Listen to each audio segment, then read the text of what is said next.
order to have any form of success, we always have to sacrifice something? I mean, willingly or unwillingly?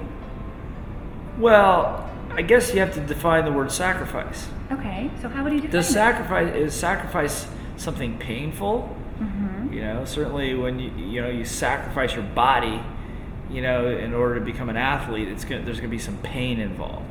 If you're going to sacrifice, so sacrifice does mean giving things up, and absolutely, you can't do everything. So you have to make certain choices of what you're going to do and what you're not going to do. It would be nice to say that every choice was very clear and that the downside of the decision was something distasteful, but it's not like that. You got to choose between chocolate and vanilla ice cream, and you may like both.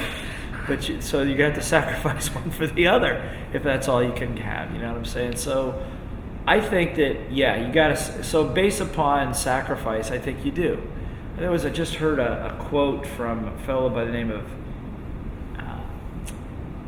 H.L. Hunt, I believe. He's very famous. He was an Arkansas cotton picker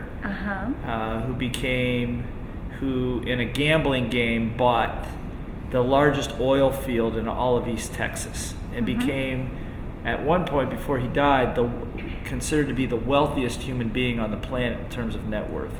And part of the Hunt brother family, the famous Hunts of Texas. And he said it really well. He goes, in order to be successful at anything, you have two criteria. Number one, you have to know what you want, which 95% of most people don't know what they want. They want a lot of things, but they're not clear on what their goals are. And he says, number two, you got to be willing to know. You got to be willing to give something up to get it, which is what you're talking about.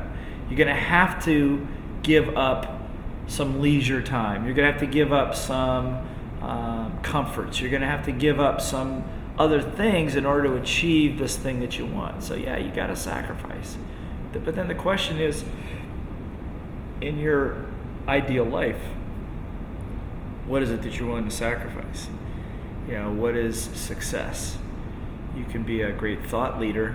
So what is success to Blair Singer? Well, that's what I'm saying. You can be a great thought leader, have a lot of money, have a lot of wealth, but if your family is dysfunctional and you don't have the happiness you want there, then you have to go back to your core values. What values are most important to you?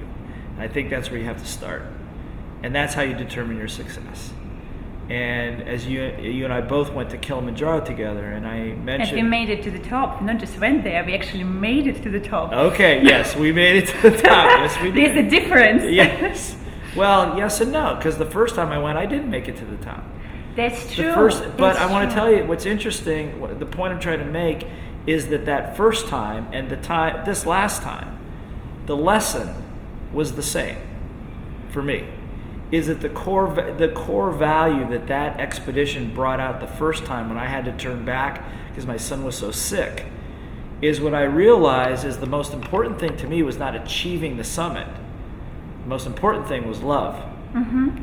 And that kind of hit me really from out of the blue. I didn't really realize that was such a core. I assumed it was, but never realized it was that big of a core value to me. And then 4 trips later, when we go again with your group, with your team, and I was honored to be the facilitator, it turned out that it was the same core value that got that whole team to the top, which was love. The love for each other, the intimacy, the love, and the connection that really, even in adverse weather conditions, made it even stronger.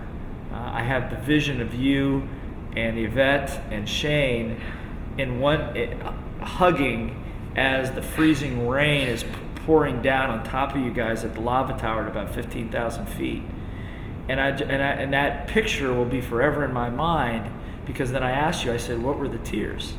And you said that the tears were because of the level of support that you were receiving. Mm-hmm. And so I think then all the way back to your question a couple minutes ago, what's success?